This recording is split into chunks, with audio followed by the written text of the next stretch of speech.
Okay, this is Mr. Walker again, and this is our third video on solving one-step equations. We've done addition, we've done subtraction. So what type of problem are we trying to solve this time?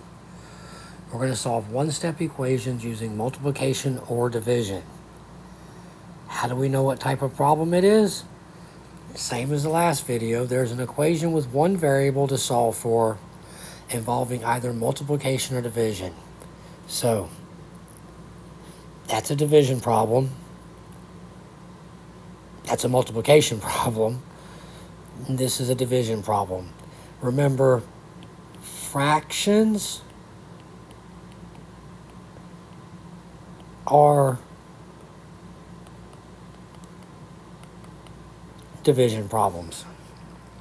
How do we do this? We're going to use the same properties of equality. We were able to add and subtract from both sides to solve. Now we can multiply or divide by the same number on both sides of the equation to solve. How do we check our answer? We will plug our solution into the original equation to ensure both sides are still equal at the end using our solution. Okay, so let's jump into it. Okay, this is a new word, inverse, meaning the opposite, right? Division and multiplication are inverse operations, meaning they can undo each other or their opposites. Our division property of equality. If you divide each side of an equation by the same non-zero number, these two sides remain equal. So, this is important. We have to use a number that's not zero. We are not allowed to divide by zero, and if you try to put it into a calculator, you'll get an error. So, just like the previous two, we'll look at this two ways. Okay? We will look at this from the point of view of arithmetic or numbers. 6 is equal to 3 times 2 because 3 times 2 is equal to 6. Now, if we divide both sides by 3, 6 divided by 3 is 2. 3 times 2 is 6. 6 divided by 3 is 2. 2 is equal to 2, and we still have a balanced equation. Now we can look at this algebraically, meaning we're going to use variables instead of numbers. If A is equal to B and C does not equal 0, then we can divide A and B by the same number C, and we will still have a balanced equal equation. So let's look at an example. We have 5r is equal to negative 20. So we have multiplication here. We're multiplying by 5. So we're going to divide each side by 5.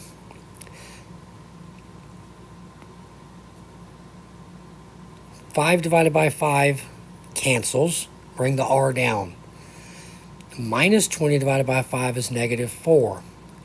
So if we have opposite signs in multiplication and division, our answer is negative. So negative 20 divided by 5 is negative 4. Now we can check our answer. How do we check our answer?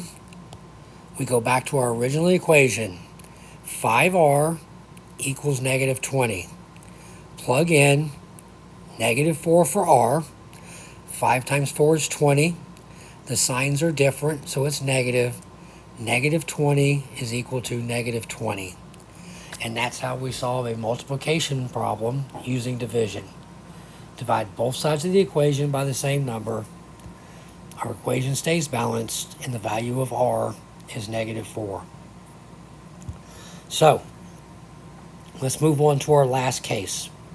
One-step equations. Again, notice we did one thing. We only performed one operation. We had multiplication, we divided, we got our answer.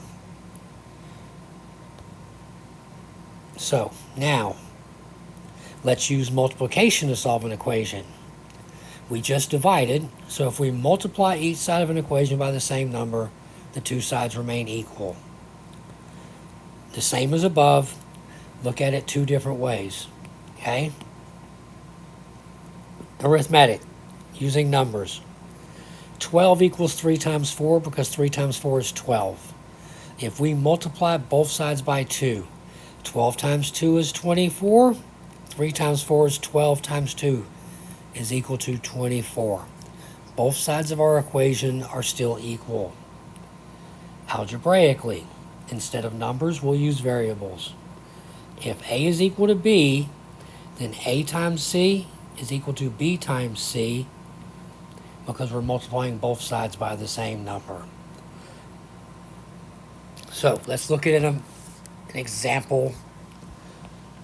So we have x divided by negative 9 equals negative 3.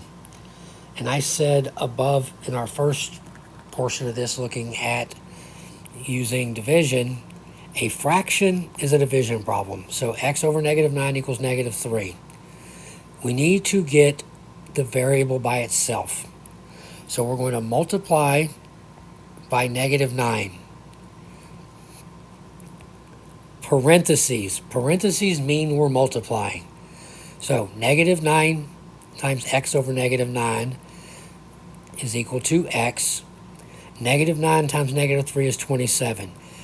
It is positive because we have the same sign. They're now negative, but multiplying the same signs results in a positive answer. So x is equal to 27. Right? We have what we think is our answer.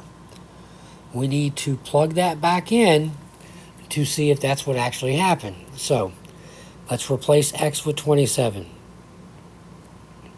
We're going to divide by negative 9, and that should equal negative 3. 27 divided by 9 is 3.